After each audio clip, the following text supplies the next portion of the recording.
Hello everyone, welcome to JK Exam Cracker. My name is Bhanupriya and I am your teacher and educator for the specialization course of supervisor. So friends, हम आपके साथ जुड़े हुए हैं हमारी YouTube पे revision series में. हमारी रिवीजन क्लासेस चल रही हैं for the post of supervisor और मैं आपकी स्पेशलाइजेशन की रिवीजन करवा रही हूँ. तो आज का हमारा जो टॉपिक है that is sex and gender and sexual division of labour. तो ठीक है, हमारी रिवीजन सीरीज़ आपके लिए स्पेशली हमने लाई हैं for the benefit of all जिन्होंने ये एग्ज़ाम देना है. जो हमारे सब्सक्राइबर्स जिन्होंने हमारा पेड कोर्स लिया है, they are getting it that हमने कैसे हमारे मेन नोट्स से शॉर्ट नोट्स बनाकर आपके लिए यहाँ पे क्रक्स में हम रिवीजन करते हैं quickly and then we are discussing the MCQs which is like आपके लिए एक फाउंडेशन सी बन रही है कि आपने पेपर को अटैम्प्ट कैसे करना है. But this is not all. आपने किसी भी टॉपिक के बस इतने से MCQs नहीं करने हैं. अपने लेवल पर जितने MCQs जहाँ से भी आप कर सकें, please do not rely on others for your targets. है ना, ये आपके टारगेट्स हैं, आपको अचीव करने हैं. We are here to help you but we are not going to sit in the exam for you. ठीक है, आपको जहाँ पर डाउट आता है, जहाँ पर प्रॉब्लम आती है, we are trying to be with you. But आपने अपनी कोशिश को और भी ज़्यादा इन्हांस और भी ज़्यादा इम्प्रूव करते जाना है. ठीक है जी. तो हमारा आज का टॉपिक है sex and gender and sexual division of labour. Unit 3 का ये मतलब चैप्टर था, थर्ड टॉपिक है. तो here we go with it.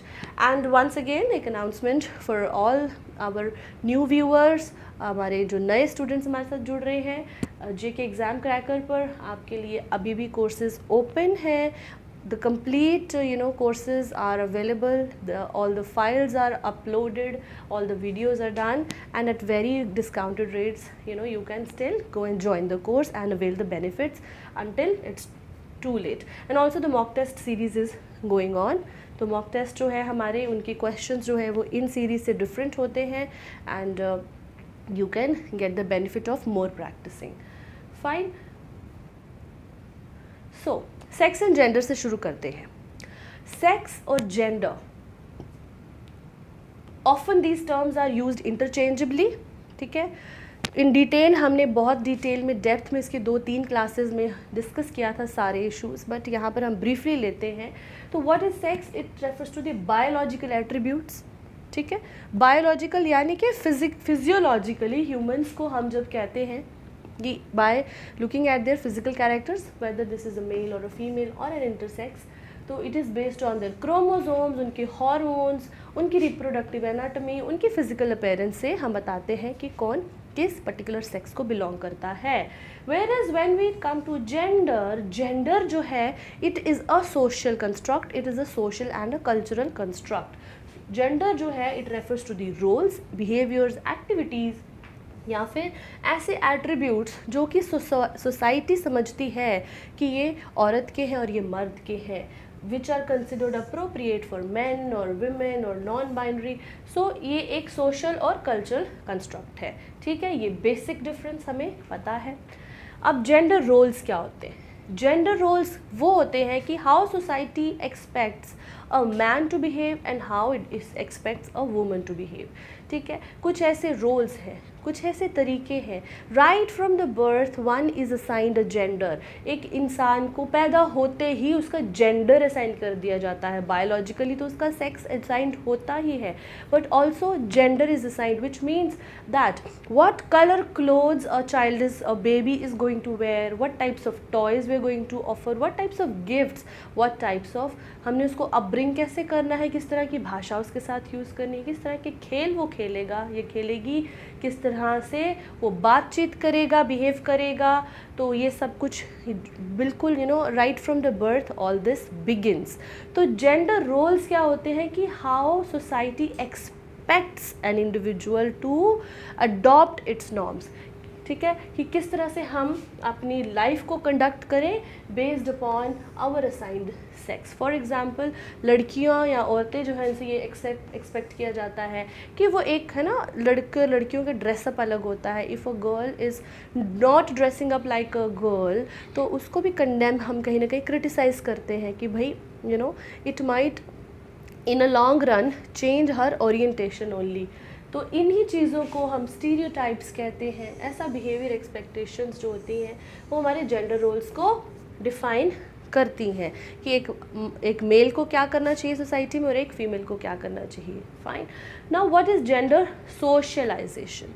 Gender socialization एक प्रोसेस होता है, एक ऐसा प्रोसेस, एक ऐसी प्रक्रिया through which a cultures gender related rules, norms and expectations are learned.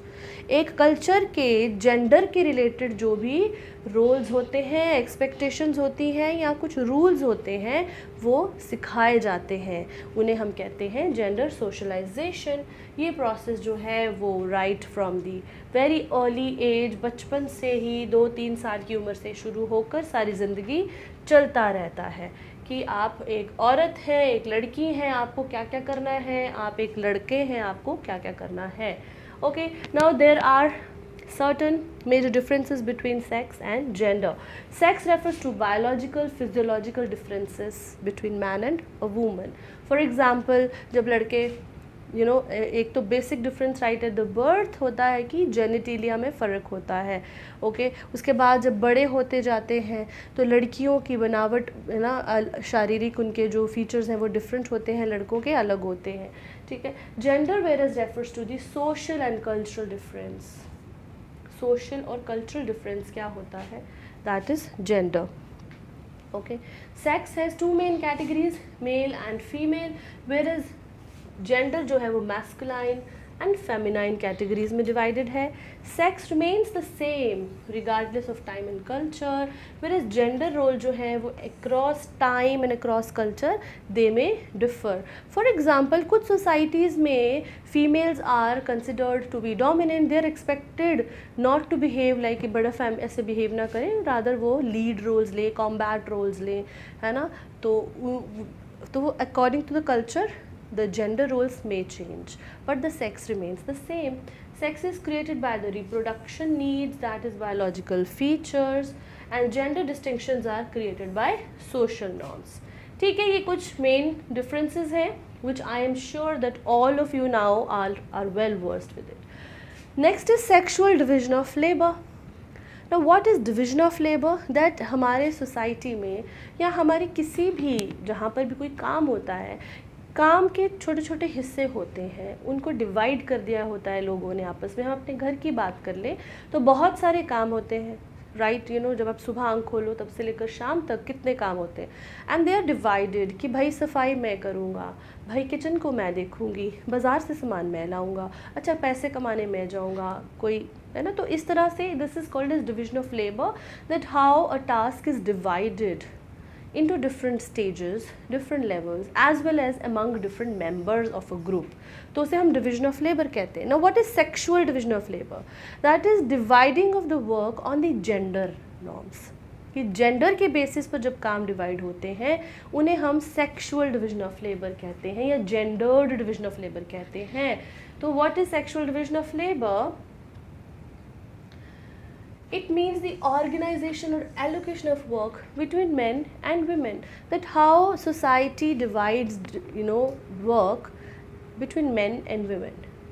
And mainly and traditionally or historically we have seen that man का क्या रोल रहा है of the breadwinner and औरत का क्या रोल रहा है ऑफ द होम मेकर. तो ब्रेड विनर यानी कि घर से बाहर जाकर कमाई कौन करेगा, घर के लिए खाना मतलब बेसिक जो नीड होती है वो कौन कमाई करता है, मर्द करता है.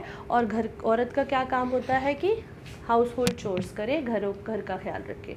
सो there are different perspectives about the origin of male favoured sexual division labour, कि जो डिवीजन ऑफ लेबर है सोसाइटी में वो मेल के फेवर में रही है हमेशा से. ट्रेडिशनलिस्ट ये कहते हैं, ट्रेडिशनलिस्ट जो लोग हैं जो कहते हैं कि ट्रेडिशनली चीज़ें सही हैं, तो वो कहते हैं कि सेक्सुअल डिवीजन ऑफ लेबर जो है वो गॉड गिवन है. भगवान ने औरत को घरदारी के लिए बनाया है, बच्चे पैदा करने के लिए, घर का काम संभालने के लिए, और मर्द को ही बनाया है कि वो इतना ब्रेव है, इतना ब्रॉड और इतना वो स्ट्रॉन्ग होता है तो ही वो ही बाहर जाए घर से तो सही है. तो इसीलिए ट्रेडिशनल्स का ये कहना है कि दिस इज़ गुड. अब division of gender division of labour के ओरिजिन की अगर हम बात करें तो it is given like that it is rooted into history, historical modes of production, that how women have always kept subordinate, कि औरत को हमेशा से सबॉर्डिनेट रखा गया है, दबा के रखा गया है, और डिवीजन ऑफ लेबर जो है वो जेंडर के बेस पे की गई, दैट औरत जो है वो हमेशा, क्योंकि female is into the process of reproduction, she has to bear child, she has to give birth to them and also to rear the child, उसको बच्चे पैदा भी करने होते हैं और बच्चों को बड़ा भी करना होता है। बड़ा तो कोई भी कर सकता है, बट ऐसा मान लिया गया है या ऐसा ही हमेशा से माना गया है दैट एक औरत ही बच्चे का सारा ध्यान रखेगी, घर के काम करेगी, बुज़ुर्गों का ध्यान रखेगी, यानी कि free of the cost care giving work as well as the household chores is done by women. This is traditional view. Global observations ये कहती हैं कि सेक्सुअल डिवीजन ऑफ लेबर जो है वो पूरी दुनिया में हर सोसाइटी में हमें देखने को मिलती है, और ये bread winner home maker model जो है ये सारी सोसाइटीज़ में almost we see it. Okay, तो why is it so, like मैंने पहले बताया कि भाई मर्द जो है वो सेफ़ होता है घर से बाहर, तो उसको घर से बाहर जाने दो, घर के काम जो अच्छे से वो औरतें कर सकती हैं। ट्रेडिशनल रोल्स फॉर वुमेन क्या है कि the girls are confined to the roles of the mothers, wife, and caretakers, कि हमारा जो जेंडर है वो ऐसा ही है, whereas men are considered more good and comfortable going outside। अब जेंडर रोल्स में शिफ्ट हो रहा है, क्योंकि अब वर्क फोर्स में विमेन का पार्टिसिपेशन बढ़ रहा है, entering the work force, challenging the traditional gender division of labour, and घर पे भी चैलेंज कर रही हैं और घर के बाहर तो कर ही रही हैं। अब घर में भी जब हम कोई गेस्ट आ जाता है, it's not always that a woman has to take care, या फिर घर के सारे काम, क्योंकि अगर वो घर से बाहर कमाई करने जा रही है तो वो घर आके वो काम कर सकती है, तो एक मर्द क्यों नहीं कर सकता।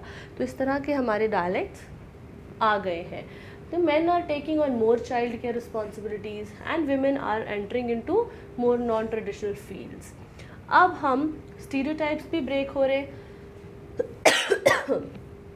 fine, कि जैसे fathers are staying at home and they are taking of the family and taking care of the family, and women are working। So this picture shows us what sexual division of labor is।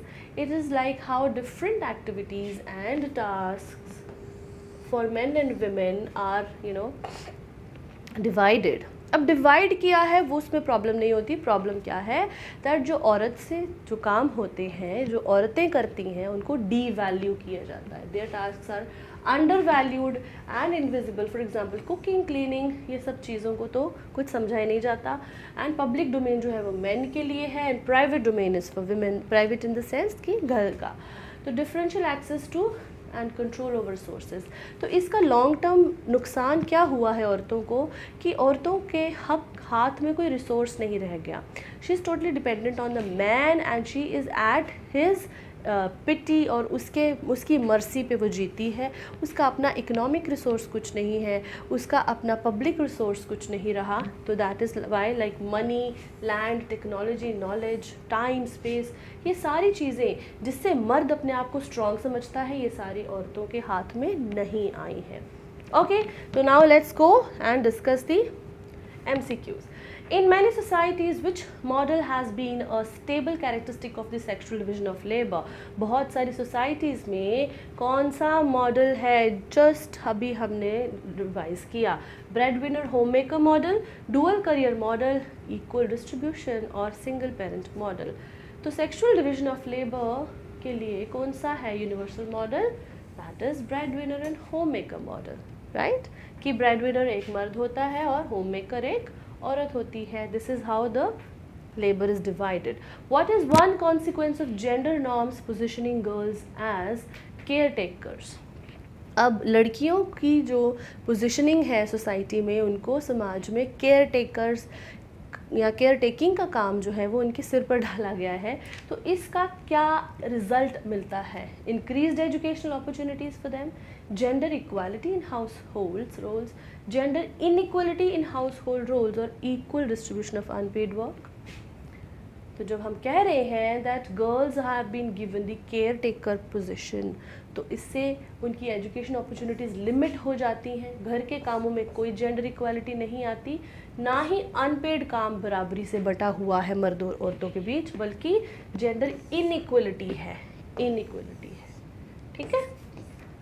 I hope, चूँकि ये live session नहीं है तो I am like considering कि जो इस तरह के सवाल हैं उनको आप आराम से कर सकते हैं.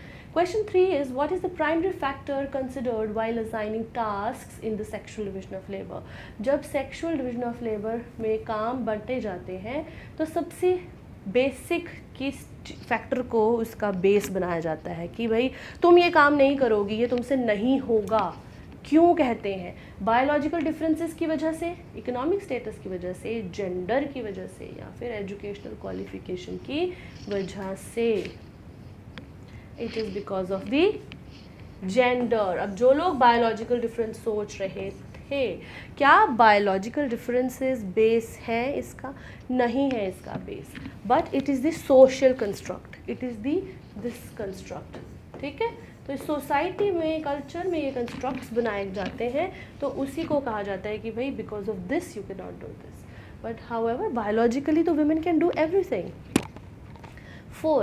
What does the sexual division of labor imply about the capability of individuals?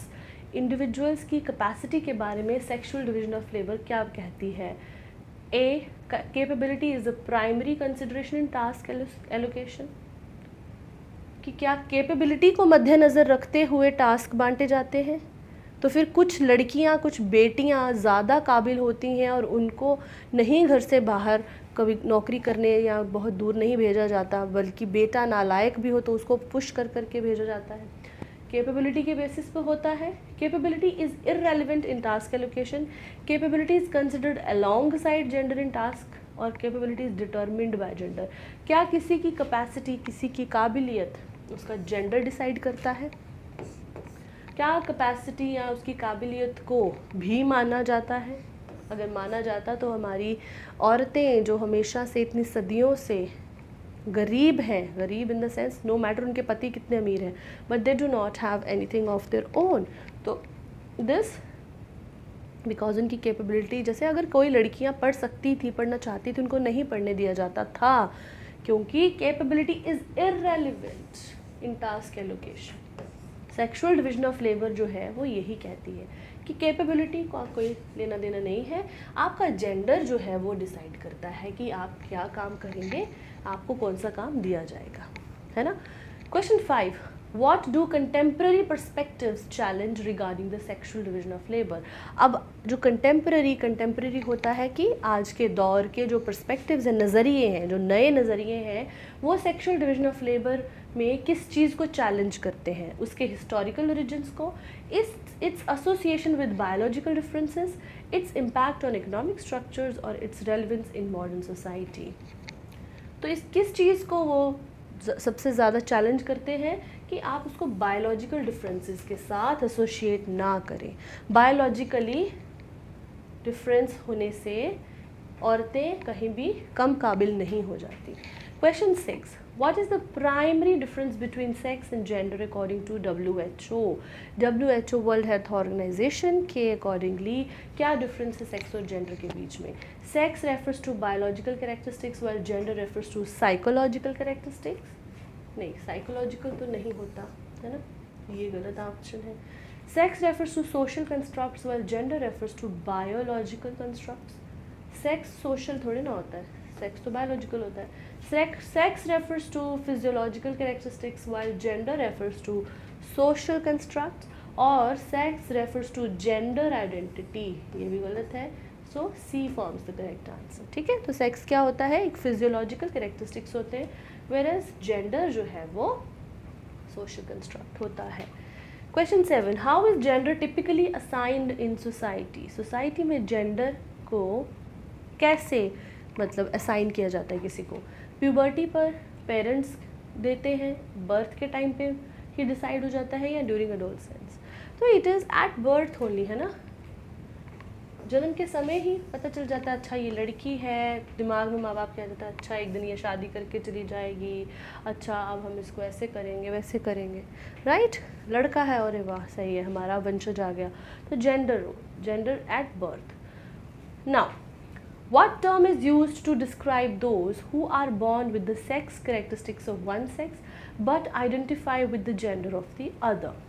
जो लोग पैदा तो किसी और सेक्स आइडेंटिटी के साथ होते हैं बट उनका जो आइडेंटिफिकेशन है वो किसी और जेंडर का होता है। यानी अगर एक लड़की है, वो देखने में लड़की है but she has a sexual orientation of a boy, तो उन्हें हम क्या कहेंगे? Transgender, non binary, cisgender और इंटरसेक्स। तो it is transgender. That the identity is opposite to one's sex. तो जेंडर सोशल कंस्ट्रक्ट है ना, सोशल कंस्ट्रक्ट आपके फिजिकल कंस्ट्रक्ट के मतलब अकॉर्डिंगली नहीं है, तो उसे हम ट्रांसजेंडर कहते हैं। Question 9, what term is used to describe the process through which cultures gender related rules, norms and expectations are learned, है ना? ये अभी हमने रिवाइज किया। क्या कहते हैं उस प्रोसेस को जिसके थ्रू इंडिविजुअल्स एक कल्चर के जेंडर नॉर्म्स, रूल्स को समझते हैं या अपनी लाइफ का हिस्सा बनाते हैं? That is gender socialization. Correct, सही है ना? चलिए क्वेश्चन 10 देखते हैं। What does the term gender binary refer to? Gender binary जो टर्म है ये किसको रेफर करती है?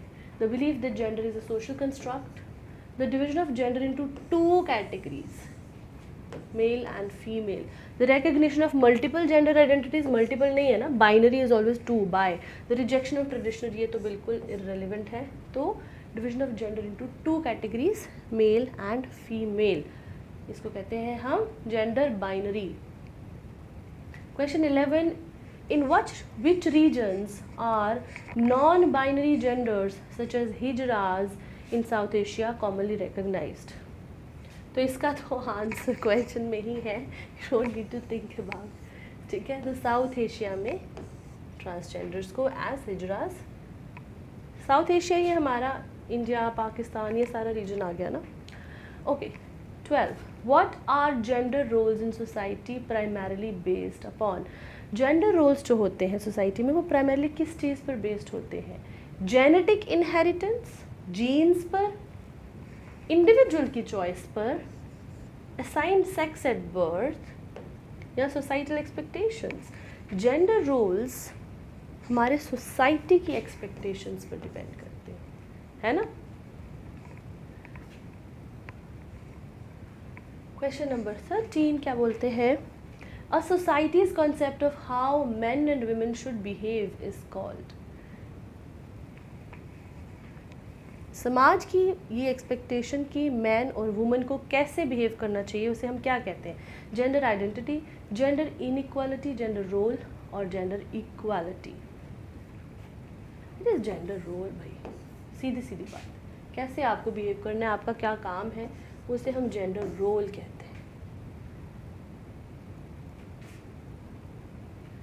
Question 14 says gender stereotypes form the basis of what? Gender stereotypes क्या होते हैं? स्टीरियोटाइप्स ऐसी धारणाएं, ऐसी बात, ऐसे विश्वास कि ये काम मैस्कुलाइन है या ये चीज़ फेमिनाइन है। For example makeup is only, women should look beautiful, women should not have hair on their face, on their hands, या फिर women should wear particular dresses, they should not be obese, black। तो ये कुछ ऐसे gender stereotype, ये काम, ये jobs जो पर्टिकुलर हैं ये बड़ी मर्दाना सी हैं, उसकी चाल बड़ी मर्दाना है या ये बहुत जनाना सा है। तो ये जो चीज़ें हैं gender stereotypes, they form the basis of sex, sexism, gender और वैल्यूज़। तो स्टूडेंट्स इसका आंसर सेक्सिज्म है, सॉरी, इसका आंसर सेक्सिज्म है। कैसे आप एक डिफरेंसेस बना लेते हो, मन में, दिमाग में पक्की धारणाएं बना लेते हो। The attraction to individuals of one's own sex is called when somebody is attracted to one's own sex, यानी कि a girl is attracted to a girl or a boy is attracted to a boy, that is called as asexuality, heterosexuality, homosexuality और bisexuality। It is homosexuality ना, homo which means the similar, तो similar sex के लिए जो attraction होती है उसे हम होमोसेक्सुअलिटी कहते हैं। इसमें गे और लेस्बियन की कैटेगरीज शामिल हैं। Question 16, conflict theory that examines inequalities. Conflict theory inequalities को किस बेसिस पर या कौन सी इनइक्वालिटीज़ को एग्जामिन करती है? People related, society related, gender related issues और culture related issues. Society related issues है ना। अगर हम इसमें बात करते हैं कि फेमिनिज्म, तो हम कहते हैं gender related issues. 17 a major influence on research in the social sciences include. बहुत इम्पॉर्टेंट सोशल साइंसेज में रिसर्चेज होती हैं, इनमें से किस स्ट्रीम पर होती हैं? Gender studies, gender inequalities, gender identity और gender, it is gender studies. तो जेंडर स्टडीज़ पे बहुत सी रिसर्चेज होती हैं because it forms a huge stream. Question 18 which feminist perspective has patriarchy as its fundamental concept in explanation of gender inequality? Gender inequality को explain करने में patriarchy को सबसे basis सब बेस कौन यूज़ करता है? लिबरल, रेडिकल, सोशलिस्ट और Marxist. It is radical feminism, जो ये कहता है कि पितृसत्ता जो है वो हर तरह की तकलीफ़ का, औरतों की हर तरह की तकलीफ़ का मूल कारण है, बेसिक रीज़न है। दैट इज़ वाई पेट्रियार्की को ख़त्म कर दिया जाना चाहिए पूरी तरह से। Radical. Okay. Question 19 sociologists use the term sex to refer to what?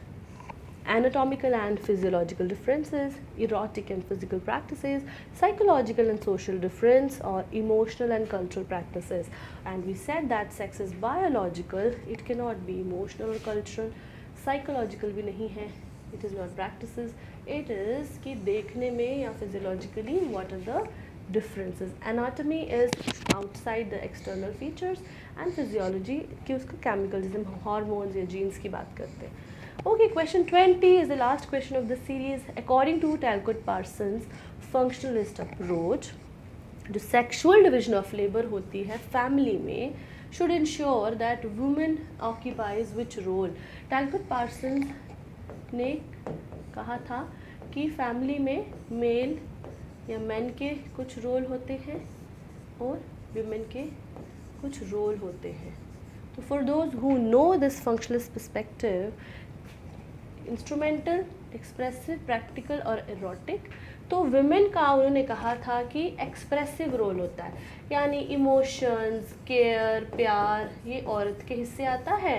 Whereas instrumental, जैसे हमें है ना, कोई घर में पैसे नहीं है, खाना नहीं है, कोई डेंजर महसूस हो रहा है, इंस्ट्रूमेंटल जो काम है, प्रैक्टिकल काम, हम है ना, we like culturally we have been taught tell पापा, कोई टेक्निकल एरर हो जाए टेल पापा, कॉल पापा, पापा को बोलो. अगर कोई ऐसा बच्चे को लग गई मम्मा, है ना, बच्चा बीमार है तो माँ कहाँ है, भूख लगी तो माँ कहाँ है. तो एक्सप्रेसिव रोल्स जो हैं वो औरत के हिस्से होते हैं. तो women occupy expressive roles and men occupy instrumental roles. जिनको नहीं पता है लिख लीजिए. I am once again telling you, during my revision classes also हम बहुत सी नई चीज़ें ऐड कर रहे हैं, करते रहेंगे आखिरी लेक्चर तक. आखिरी हमारा जो एग्ज़ाम से पहले भी जो लास्ट MCQs या मॉक टेस्ट हम कुछ भी करेंगे, कुछ ना कुछ नया आपके लिए आता ही रहेगा. It is up to your capacity and capability. You can not blame then us कि भाई हमें नहीं पढ़ाया. We have taught you everything. Whatever new is coming your way you have to, ठीक है, कीप ऑन एडिंग. तो ठीक है, with this we have come to the end of the revision lecture on sex, gender and sexual division of labour as well. तो ठीक है, I hope these are helpful to all of you. And once again मैं बोल रही हूँ कि अपने copy pen लेकर बैठा करें, जो भी नई एडिशंस होती हैं उनको ऐड कीजिए. Okay, thank you very much and all the best to all of you.